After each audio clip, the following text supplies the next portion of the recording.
نمرود کی جھوٹی خدائی کا ناقوس بج رہا تھا۔ بابل میں ہر دروازے پر نمرود کا بت رکھا ہوا تھا۔ جو شہر میں داخل ہوتا اس کو اس بت کے آگے اپنی پیشانی جھکانا پڑتی۔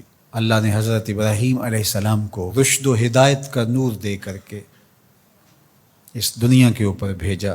حضرت ابراہیم علیہ السلام لوگوں کے رویے جو ان بتوں کے ساتھ جڑے ہوئے تھے اس سے بہت آزردہ تھے۔ قوم سال میں ایک بہت بڑا میلہ منعقد کیا کرتی تھی شہر سے باہر، اور سب وہاں جایا کرتے تھے۔ ناچ گانا ہوتا، رقص و سرود کی محافل ہوتی۔ جناب ابراہیم بھی بلوغت کی عمر میں قدم رکھ چکے تھے۔ کہا کہ آپ بھی آئیے۔ فرمایا انی سقیم، میں تمہارے رویوں سے پہلے ہی بیزار ہوں، تنگ دل ہوں، تو مجھے مزید وہاں لے کے جانا چاہو گے؟ یہ تو کبھی نہیں ہو سکتا۔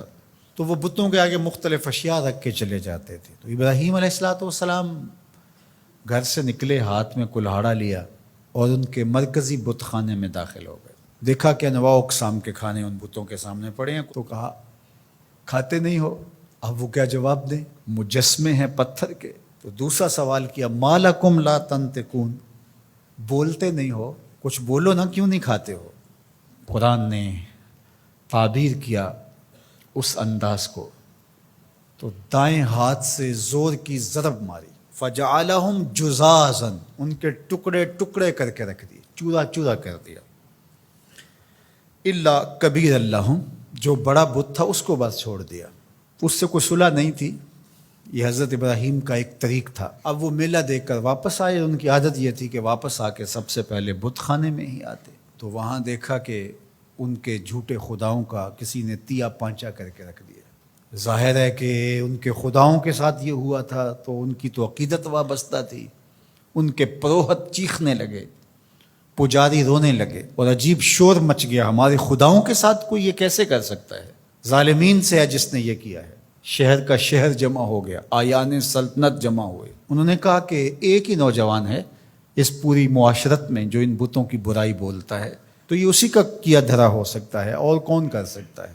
کہ اس کو لوگوں کے سامنے لاؤ۔ اللہ اکبر، ہزاروں کا مجمع ہے، نمرود سے لے کر کے حکومت کے کارندوں تک سب موجود ہیں۔ اور حضرت ابراہیم علیہ السلام، چڑھتی جوانی، عنفوان شباب، پیشانی پہ چمکتا ہوا نور، روشن اور تاباں چہرہ، توحید کا اجالا آپ کی آنکھوں سے پھوٹتا ہوا، زیر لب ہلکی سی مسکراہٹ، دربار میں پہنچے۔ جذبات سے بھرے ہوئے تھے، بفر رہے، سب بول پڑے، کوئی ادھر سے کوئی ادھر سے، شور مچ گیا۔ قالوا انت فعلت هذا بآلهتنا یا ابراہیم، اے ابراہیم ہمارے ان خداؤں کے ساتھ تو نے یہ سلوک کیا ہے؟ ان کے لہجوں سے شرارے برس رہے تھے، آنکھیں ہیں کہ نوچ لیں گی جناب ابراہیم علیہ السلام کو۔ جلاد تیار کھڑے تھے کہ حکم شاہی آئے اور ہم تکہ بوٹی کر کے رکھ دیں۔ آگے سے جواب سنیے کیا آتا ہے۔ قال بل فعلہ کبیرہم، کب بڑے نے کیا ہوگا، کلہاڑا تو اس کے کندھے پہ پڑا ہے۔ اچھا یہ نہیں بولتا تو ان سے پوچھ لو تمہارے ساتھ یہ کس نے کیا ہے، یہ اپنے خداؤں سے پوچھ لو۔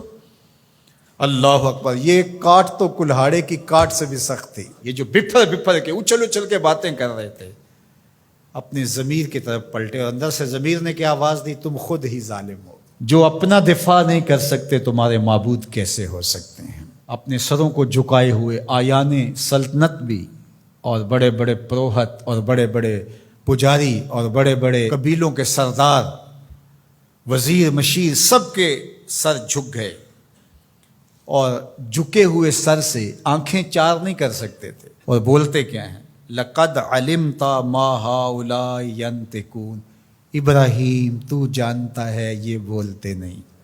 بس اسی موقع کے انتظار میں تھے حضرت ابراہیم۔ پھر حضرت ابراہیم کھڑے ہوئے، اللہ کا پیغمبر بولنے لگا، قال افتعبدون من دون اللہ ما لا ينفعکم شیئا ولا یضرکم اف لکم ولما تعبدون من دون اللہ افلا تعقلون۔ کا افسوس ہے تمہارے اوپر، ان کو پوجتے ہو جو تمہیں فائدہ بھی نہیں دے سکتے، نقصان بھی نہیں دے سکتے۔ اف لکم، یہ کاٹ ہے جو کلہاڑے سے بھی سخت ہے، یہ ضرب لگ رہی ہے، اف لکم، افسوس ہے تمہارے اوپر، ولما تعبدون من دون اللہ، اور ان پر افسوس ہے جن کو تم اللہ کے علاوہ پوجتے ہو۔ افلا تعقلون، تمہاری کھوپڑی میں دماغ نہیں؟ سوچو تو صحیح۔ اب اس کا کیا جواب ہو سکتا تھا؟ جب جواب نہ ہو، دلیل اور استدلال کی زبان بند ہو جائے تو پھر اوچے ہتھ کنڈوں پہ لوگ آ جاتے ہیں، کیسے جلا دو، اور اپنے خداؤں کی مدد کرو۔ ایک چیخا جلائی گئی، ہزاروں من ایندھن جمع کر کے اس کو آگ دی گئی۔ اب ابراہیم علیہ السلام کو اس آگ میں ڈالا جانے لگا ہے۔ جبریل حاضر خدمت ہوتے ہیں کہ اے ابراہیم، میں تمہارا پیغام لے کے رب کے حضور حاضر ہوتا ہوں، کیا التجا ہے، کیا دعا ہے رب کے حضور؟ تو جناب ابراہیم بولتے ہیں اے جبریل مجھے بتاؤ ان کے دل میں کس نے ڈالا کہ یوں چیخا جلائی جائے اور مجھے آگ میں ڈالا جائے؟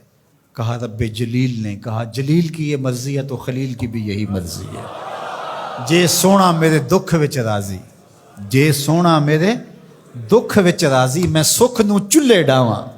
اگر وہ اس بات پہ راضی ہے کہ میں جلوں تو 100 بار جلنے کے لیے تیار ہوں۔ ادھر گھما کر کے آگ میں ڈالا جانے لگا، ادھر فرمان الہی آگ کے نام آیا، قلنا یا نارو کونی برتم و سلامن علی ابراہیم۔